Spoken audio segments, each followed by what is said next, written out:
This year's Asian-Pacific Economic Cooperation meeting kicks off next week in Beijing.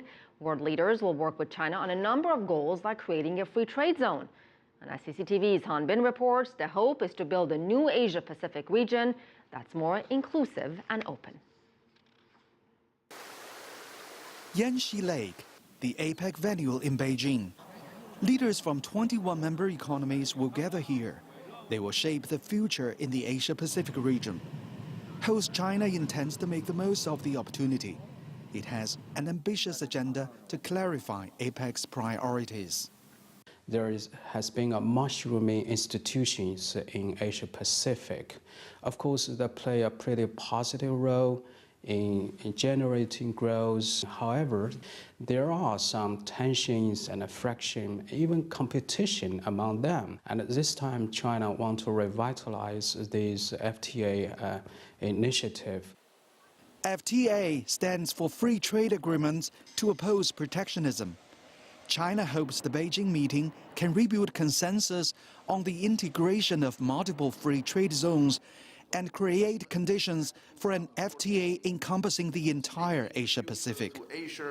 The key point is how to recalibrate its orientation. This time, China play a host role, and they made quite a few very significant proposals, like a FTA, like activities. So that will bring back the orientation or attention of this APEC to its basic.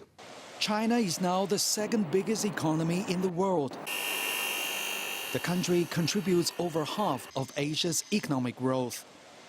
And expectations are high for China to take on more responsibilities.